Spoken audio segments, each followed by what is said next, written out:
Hi there, Paul. A long time ago, a celebrated and brave hunter fell in love with the daughter of a wizard so feared that no one wanted to court her. The brave hunter, Vivianne, had fallen beasts 10 times his size with only a single small weapon, his spear. But his prowess grew within different kingdoms, and kings and queens began to invite him on hunting tours and gave him great rewards for his show of strength that he soon became a wealthy man. He had no home, as he had been orphaned as a babe, and therefore he was content to travel to lands where hunts were taking place and show off his skill. Now, a small kingdom existed in another faraway land, and it lay hidden in a rich, moist valley where food grew aplenty, and the people in the valley lacked no food, even during times of famine in the land. But despite the richness of the area, it also harbored two terrifying horrors. The first was a powerful dark wizard called Muroi, who lived in the center of the valley and in a homestead fortressed by tall trees and buttressed by pines to keep humans and animals away.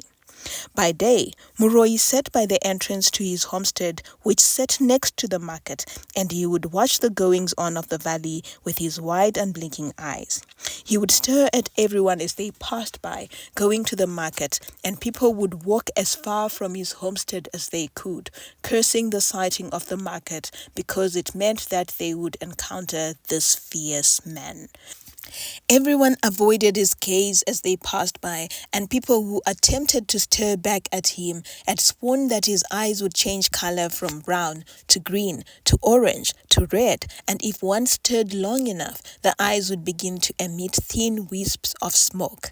But even though they did not look at him, they greeted him, making sure that their voices rang loud and clear, for it was known that if you did not acknowledge his presence, then he would send a swarm of bees to terrorize you until you went back to greet. But it was Muroi's beloved daughter for whom he expended his greatest and darkest powers.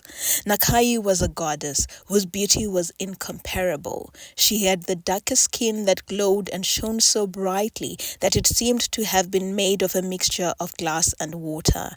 Her eyes were wide, deep orbs that betrayed their shyness, as she never looked at a person long enough whenever she was in the market doing her errands, usually buying herbs which people believed she would give their father to concoct his dark potions. Everyone else in the village feared her, and behind her back, people would whisper, "Her beauty is fake." Those that have seen the real her say that she is an old hag with yellow teeth and pockmarks on her face. But her father conjured a spell, and she transforms into a beauty in public, but becomes the old hag once she is back home. But some young man, after meeting the enchanting beauty, would decide to risk it all. One afternoon, a young man saw her in the market and followed her, trying to speak to her, even though she gave him no response. "You're so beautiful, Nakai," the young man said as he walked a step behind her, trying to keep up pace with her hurried footsteps. "Let me marry you.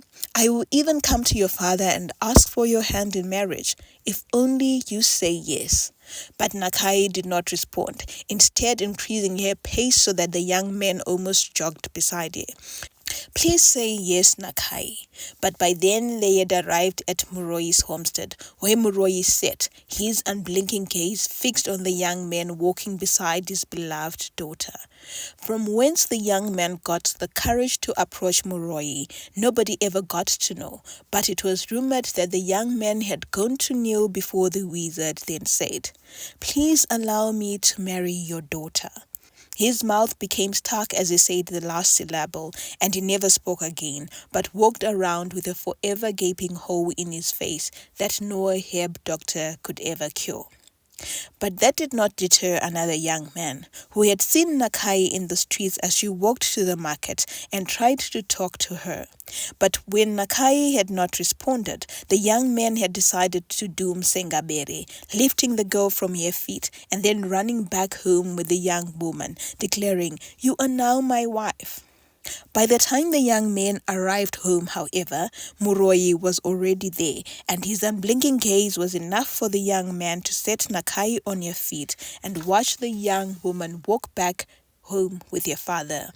But that night, the boys' homestead was enveloped by a mysterious fire, and neighbors were summoned and brought pails of water, which they poured onto the flames. But the flames grew larger and larger until people were tired and watched it consume the homestead. In the morning, however, the homestead looked clean, and to people's bewilderment, there was no sign of a fire having consumed the homestead, except a mound of ash by the boy's heart, which the family concluded were the remains of their son and buried, for the son was never seen or heard of again. From then on, no young man in the valley had ever looked at Nakai again.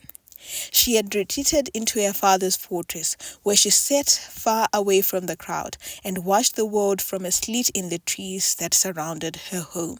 The slit was a portal into the outside world and allowed her to imagine what life would be like if only she and her father pursued a normal life like others. When she was younger, she had asked her father, "Why can't we be normal like others? Go to the field, go to the market, meet and laugh in the market square with others?" "Because we are not like the others," her father had said. "We are more powerful than them. Now," he handed her a fowl, "go and purchase the roots of the muwonde for me in the market." Yet as she walked in the marketplace, people would keep as much distance from her as they could. Even the merchants with whom she exchanged her gold with were hesitant to touch her money, and she swore that she could hear the people whisper amongst themselves, "Which, which, which?" She was lonely in her home, but she knew too that she could never make friends with anyone and had come to accept her fate. And so the people of the valley feared the wizard by day, but at night there was an even greater menace. The valley feared a wild beast that no one had ever seen with their eyes, but that ransacked the village streets at night and pounced on any breathing creature that it met. The beast had finished all the dogs and all the cats of the valley. It had swallowed animals that had been secured in pens until people had begun to sleep with their cows and hens and goats and guinea fowls in their homes. It pounced on beer drinkers on their way home from Ndari at night, and on children who played for too long and then forgot to go home early. It pounced on mothers who forgot a bulb of onion and went out at night to look for one so they could add it to their meals. And everyone was scared. The men of the valley had one day gathered all their arms, and they had made a strategy of how to get into the forest, look for the beast, and annihilate it before it finished the entire population. But they had rushed back into their homes less than an hour on the evening they had ventured out, breathless and defeated. "We couldn't find it," they said, "but it caught some of the men, and they are gone." The next morning, 10 men were unaccounted for, and no one had ventured into the forest to look for it again. Only one person, however, had lived to tell the tale. "I was walking home late at night," the young man would say every time he recounted the tale, his voice shaking, "and I felt its hot breath on my neck. I quickly turned around, and I was holding a torch in my hands, and I tried to look at it, but all I saw were very large, very red eyes looking at the torch in shock, and it vanished." When people would ask him what it looked like, he would sometimes say gigantic, other times normal, looking like a buffalo, other times he'd say it was flying, and other times that it galloped. But what everyone heard from his tale was that the creature did not like the light. So the villagers, every night, would create a ring of fire around the village, and guards would be posted around the village to stoke the fire until morning, when everyone would breathe again but face Muroi's torment. The people in the valley lived in fear of the mysterious wild beast for over a year, trying all sorts of remedies to repel it. They made scarecrows of humans and animals, trying to deter the creature, but this did not work. On their borders, they rubbed off potions from the smelliest herbs they could find, and still these did not work, for once the beast broke down the barrier, it would just capture anyhow, regardless of smelly potion or not. So tired, they turned to the king. Do you want us all to perish before you do anything about this beast? They asked. What do you want me to do? The old frail king asked.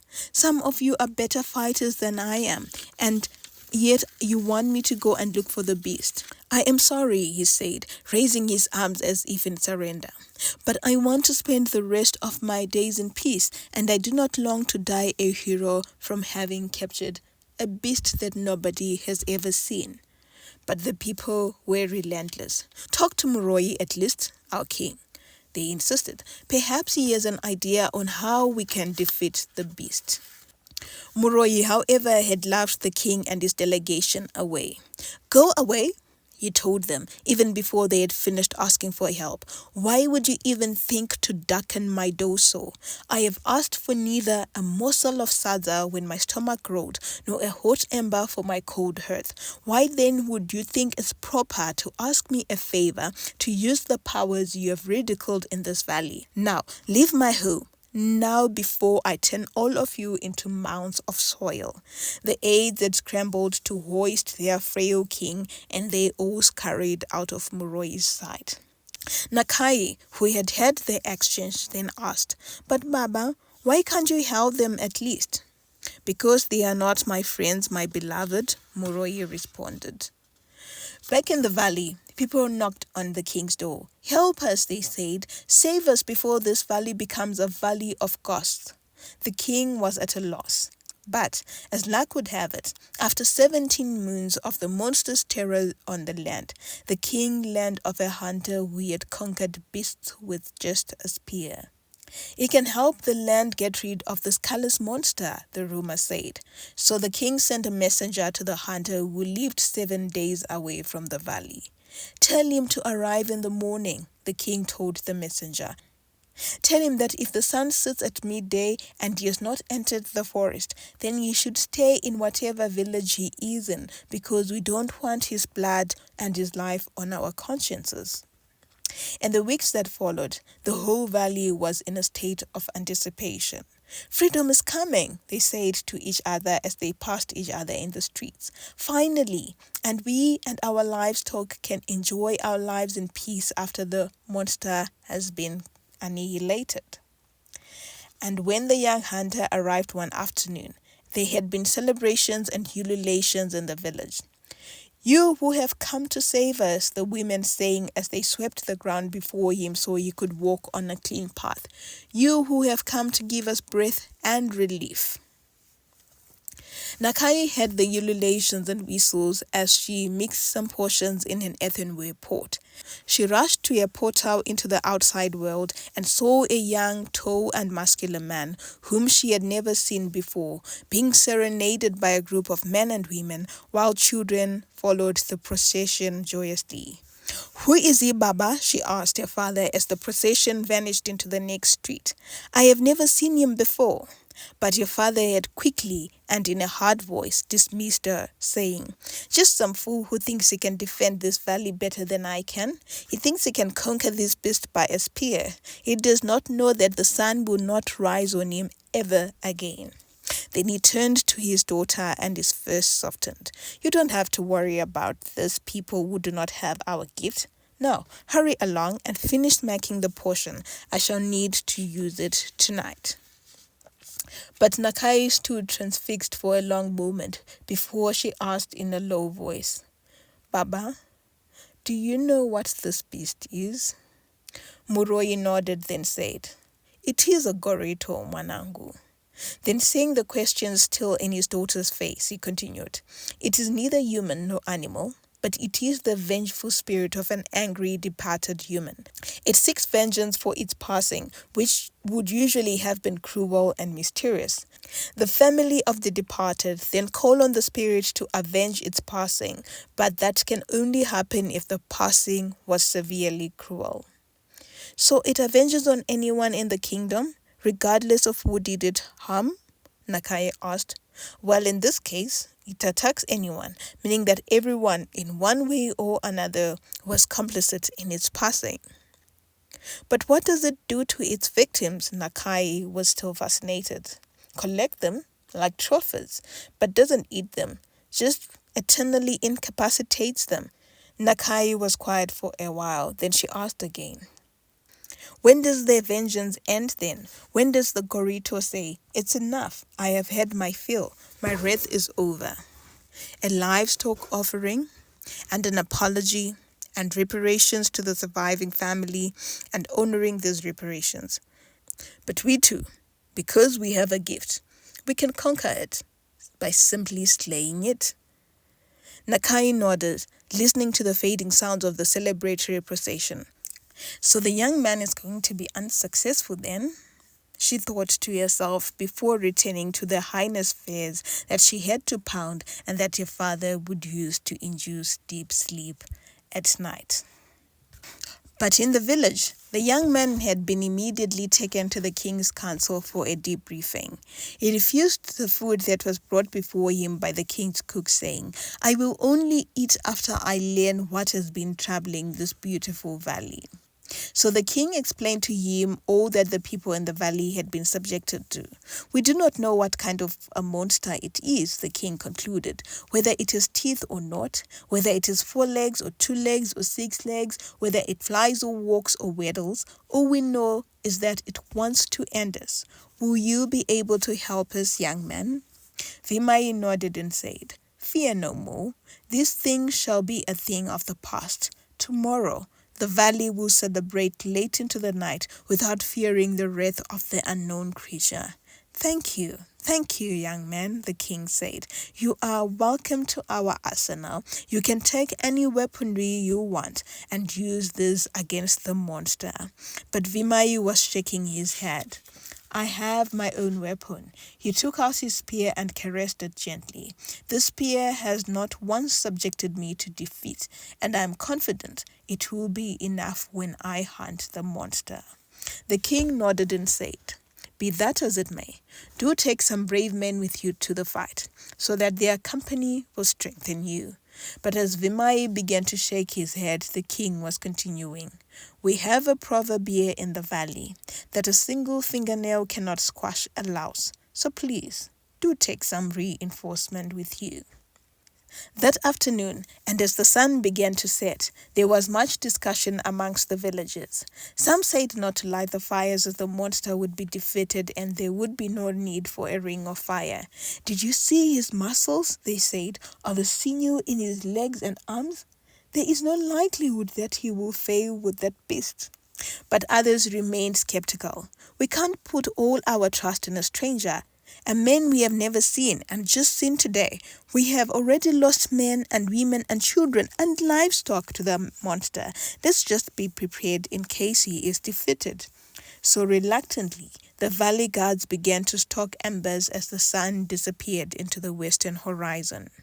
As darkness began to set, a shiver of fear ran through the villages, but Vimai prepped himself one last time as he prepared, with his super small army, to step over the ring of fire.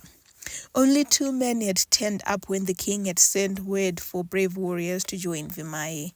The men of the valley were terrified and boldly declared, as they ignored the summons to join the army, "We will stay here with our women and children and ululate with them once the monster is defeated." But that did not stop them from cheering when at dusk, Vimai and the 2 young men stepped out of the ring of fire and walked into the unknown. With applause ringing behind them, the 3 men bravely stepped into the forest, carrying torches with them.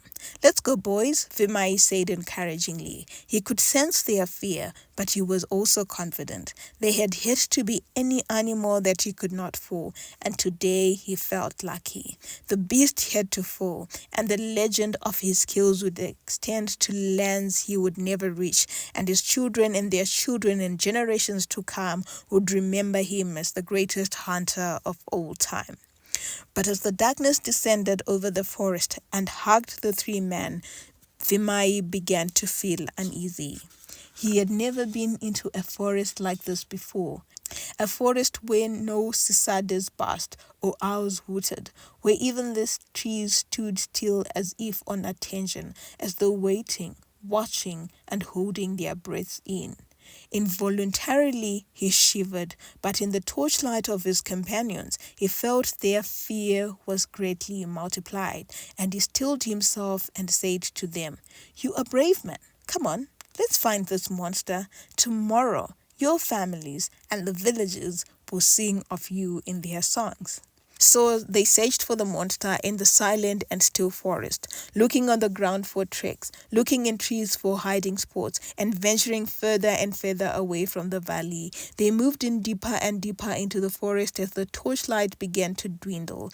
Vimai had been told that the monster only came out when there was no fire and no light, and he was beginning to wonder if its elusiveness was because of the torches.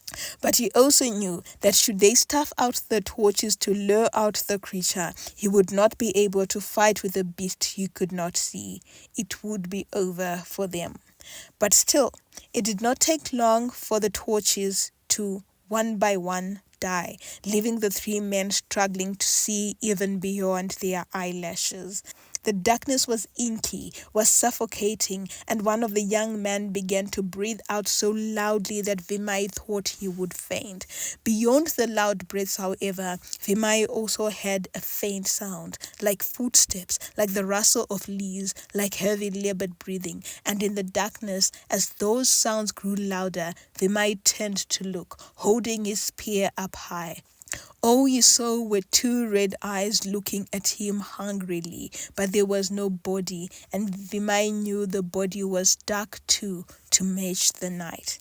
He raised his hand and aimed it at the spot between the eyes, but his spear met air as the eyes dashed around, dancing in the night before they disappeared. He knew where they had gone when he heard a yelp beside him, then a silence, then another yelp, and another silence, and knew his companions had been taken.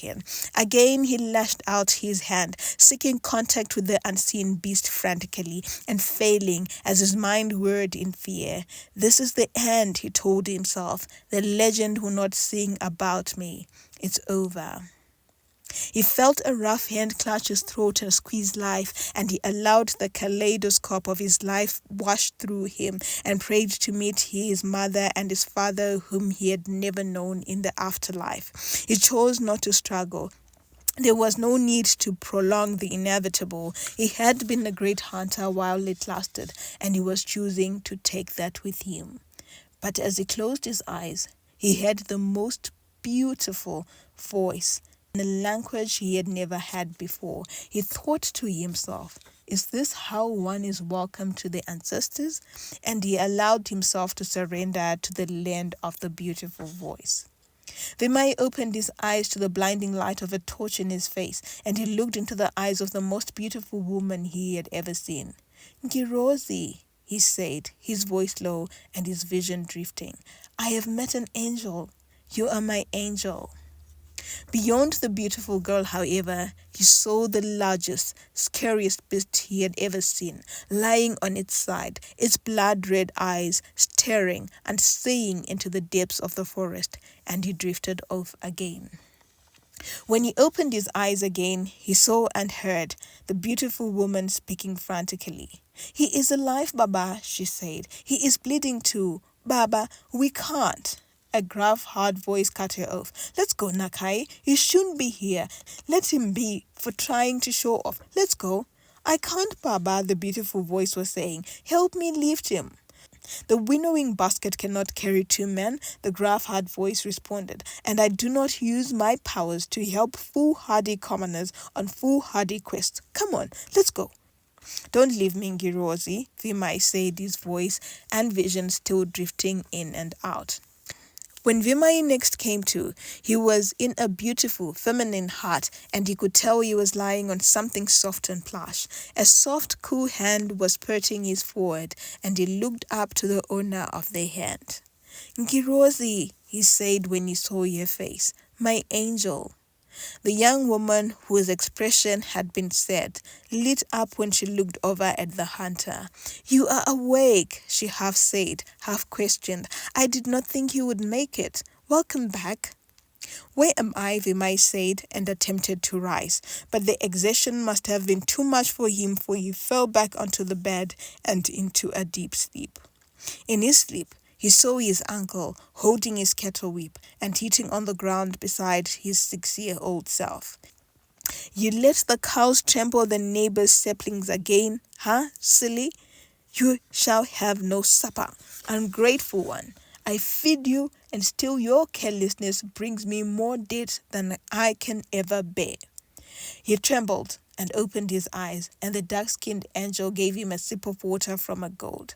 Your body needs the nourishment, the voice said in its susurrating lilt. Vimai made as if to rise again, but again his body was too weak and found himself sinking further into the plushness of the bed and the skins underneath it. This time he saw his aunt standing at her kitchen door, pointing in the direction of the forest and telling his 8-year-old self, standing outside in the rain, "Go back to where you left the goat. You cannot come into the house after all animals have been accounted for and penned in." He saw himself walk in the pounding rain, his tears coagulating with the rain down his cheeks, stepping into puddles and walking into the pitch-black wet forest alone. And it had taken him hours to find the goat, huddled behind a rock and weeping. The boy had hugged the animal close, allowing its meager warmth to seep into his cold, freezing body. When he opened his eyes again, Vimai felt better, but the angel had disappeared. So he called out, "Ngirozi!" But his voice had been so forceful, and he felt the energy seep out of him again. And in his delirium, he saw himself again, 13 years old this time, standing to the entrance of a cave in the forest. He was taking deep gulps of relief, feeling free at last, knowing that he would never go back to that house where for 13 years they had subjected him to one form of cruelty after the other. Now he could pursue his life, his dreams, with no one shouting and screaming at him for one fault or another. He was never returning to his uncle and aunt's home. His home would be in the forest now. There was also nothing to bind him to his uncle and aunt. His parents had been struck by lightning that everyone claimed his witching uncle and aunt had sent, and they had passed before he had toddled. He had no sisters, no brothers, and no one at all to keep him in that homestead and in that village anymore. He needed no one. He would be fine by himself now, and his home would be in the forest. When he opened his eyes, the angel was back again, mopping his forehead with the cool moss. When she saw that he was awake, she smiled, and he hoped he had smiled back. This time, he didn't try to rise or talk, not wanting to fall back into his dreams again, but allowed himself to take in the beauty before him in its full glory. She was shy, he could tell, because after he had looked at her long enough, she averted her gaze, and their eyes never met again. It took him a very long time to recuperate, starting with learning to sit up, then to eat by himself, then to walk, one step after the other. All the way, the beautiful girl, whose name he had learned was Nakai, was helping him through it. He learned too that he had been severely injured in the beast's attack. When we arrived, Nakai explained to him, it already had your neck in its grasp, and its other hand was clawing your insides. It was too late for your companions. We couldn't save them. She had said this as she rubbed some poultice on the right side of his stomach before bandaging it.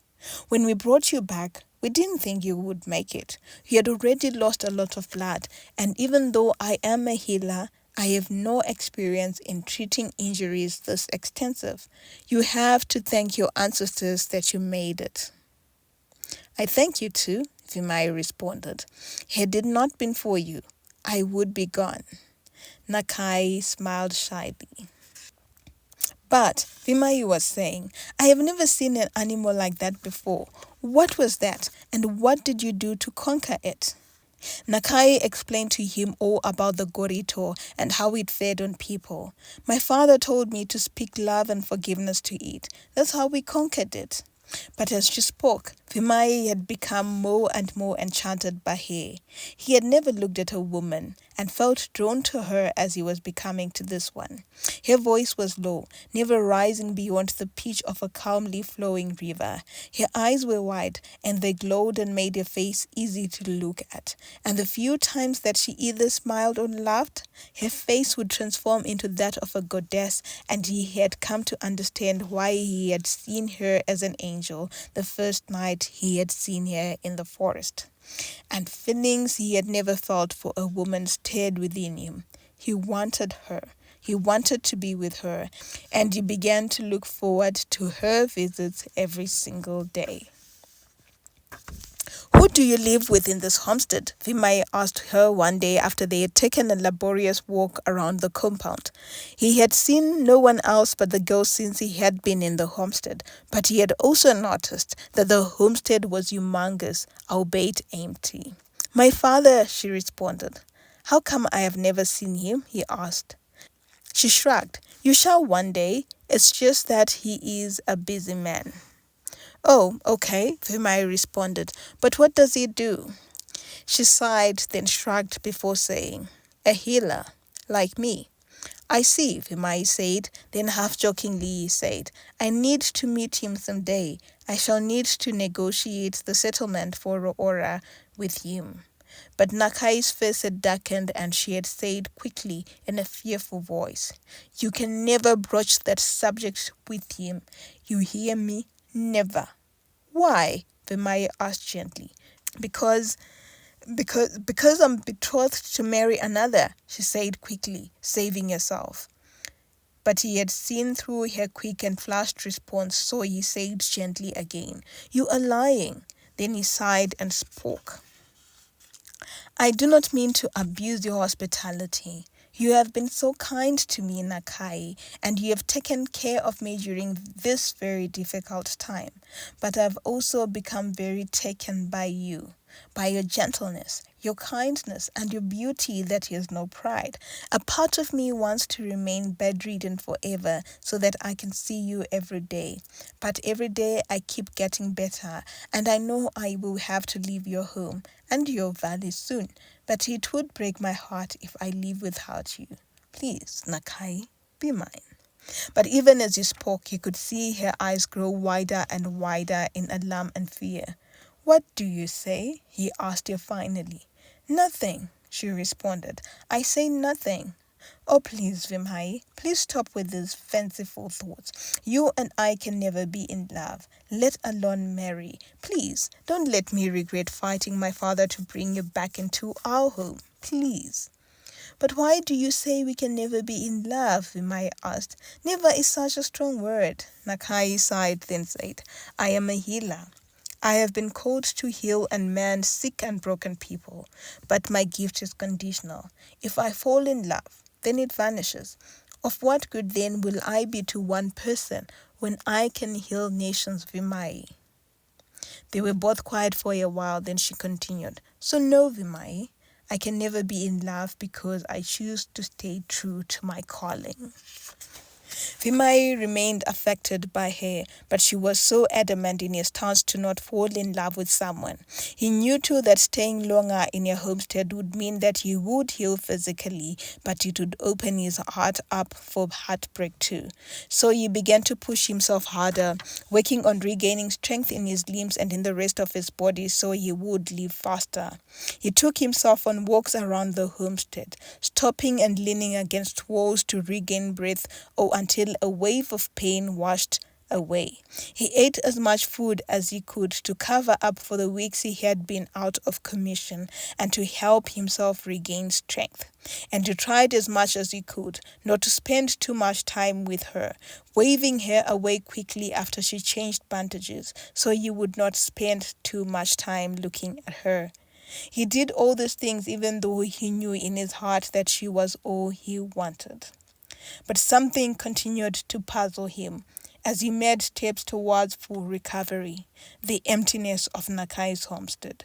He had been conscious for a moon now, and yet he had never seen the man who was their father.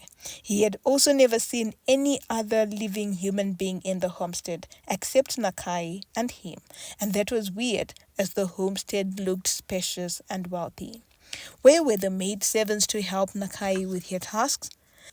Another thing that bothered him too was the seclusion of the homestead, the tall trees that fenced the loneliness of the homestead and kept the world at bay. He could hear the distant sounds of chatter and laughter outside, and yet no one else entered the hallowed gates. Where was the king even, who had sent him on the dangerous mission? Why had he not come to visit? But what made him scared even worse was the outlier hut by the corner of the homestead, hidden by the shadows of the tall trees. "That is my father's hut," Nakai had explained to him. "Please, don't ever try to go near that, or you would go into a rage, and you will be punished longer and harder than you can imagine." What was in that hut, he wondered. The more he thought of it, the eerier the homestead became, and the quicker he wanted to leave.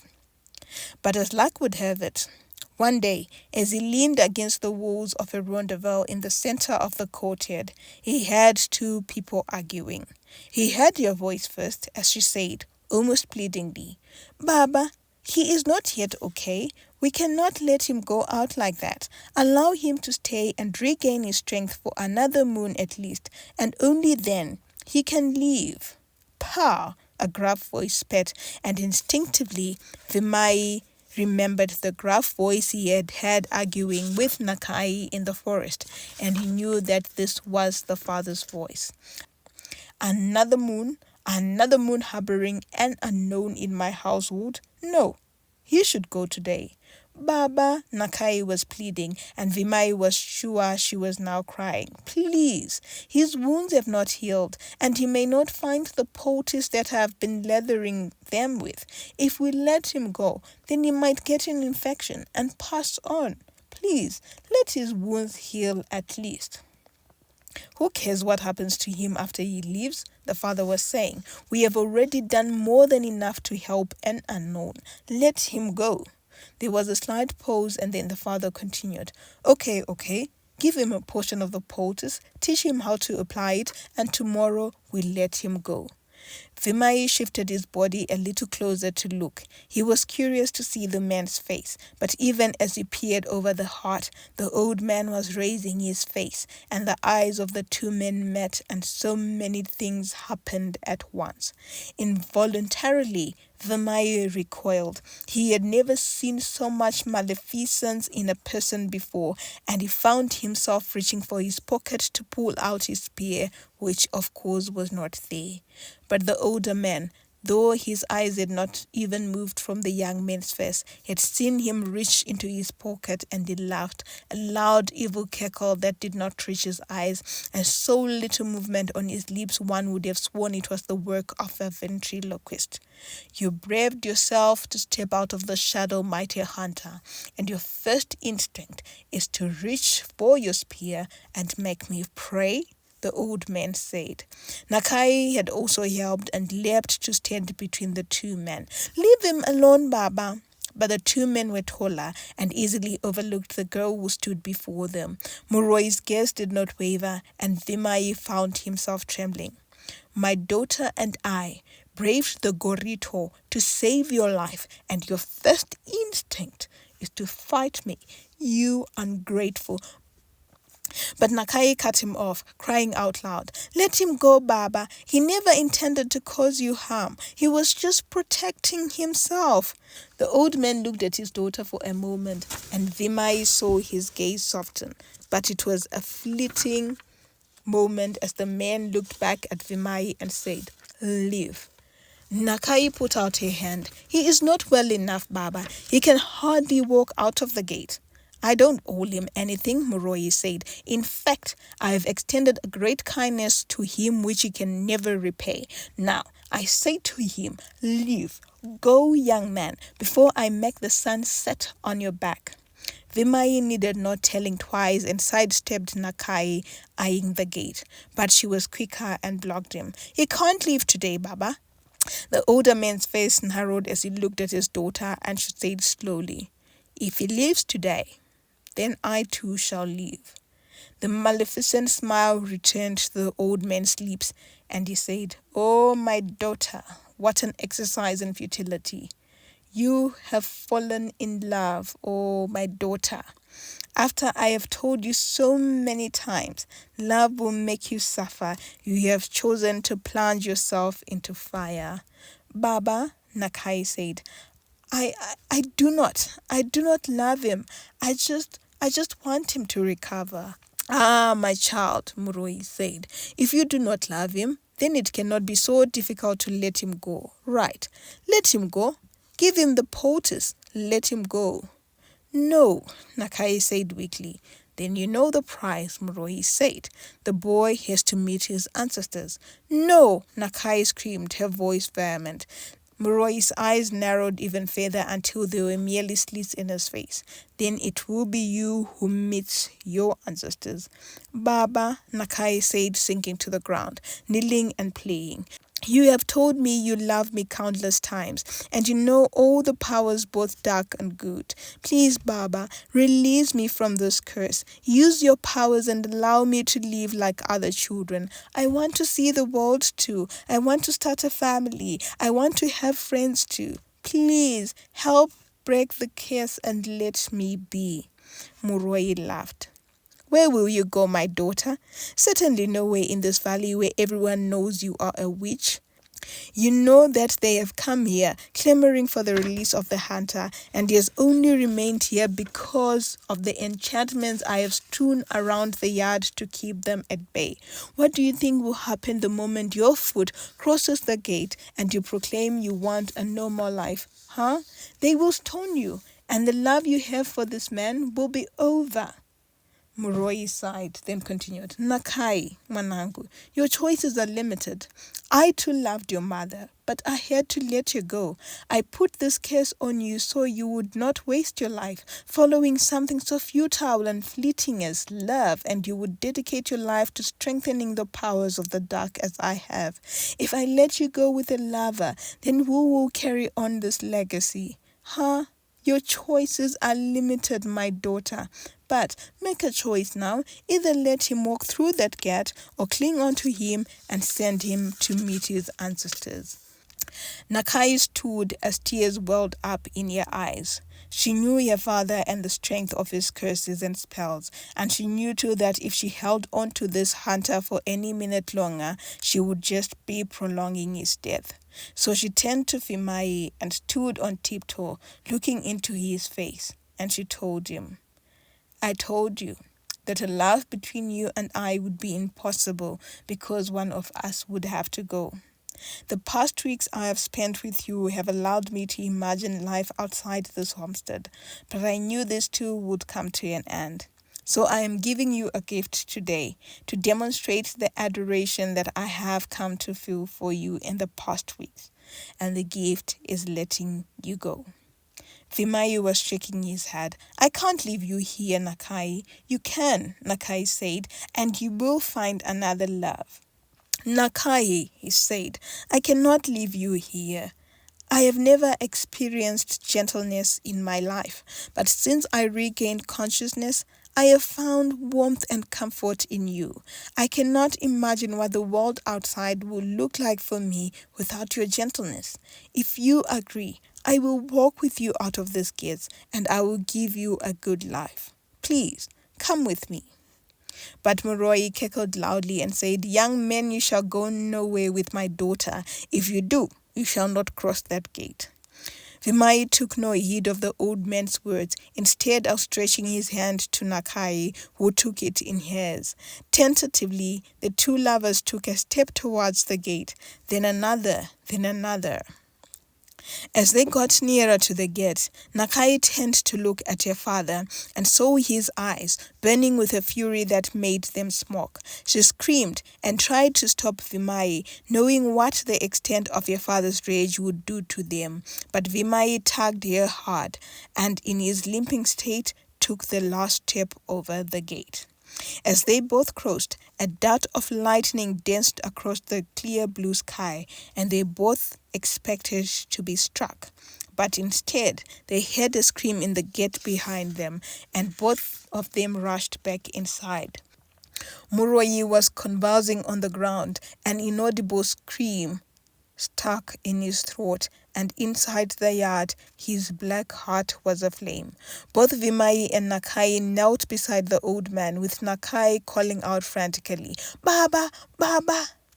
It took the same amount of time for the black heart to turn into ash as Muroi's convulsions to stop, and then he opened his eyes and looked up at the two sets of eyes staring at him. "Your love," Muroi said at last, looking at Vimai. "Your sacrificial love has robbed me of my magic, of my powers. I can no longer practice again. I can no longer be feared again." Then he closed his eyes, and the two lovers watched his chest heaving and falling as he slept. It took a long time for Muroi to forgive them for robbing him of his powers, and a longer time still for the rest of the valley to accept their love. But with time, Nakai and their father gained acceptability in the valley as they used their healing powers to change people's lives. And when finally Nakai and Vimai wed, it was to the joy and jubilation of a healthy and free village, and a Muroi who was expectant of the joy of grandchildren in his old age. The end. Thank you for watching to the end. Please let me know if you liked the story in the comments below. Also, don't forget to like, share, subscribe. See you in the next one. Love you. Bye.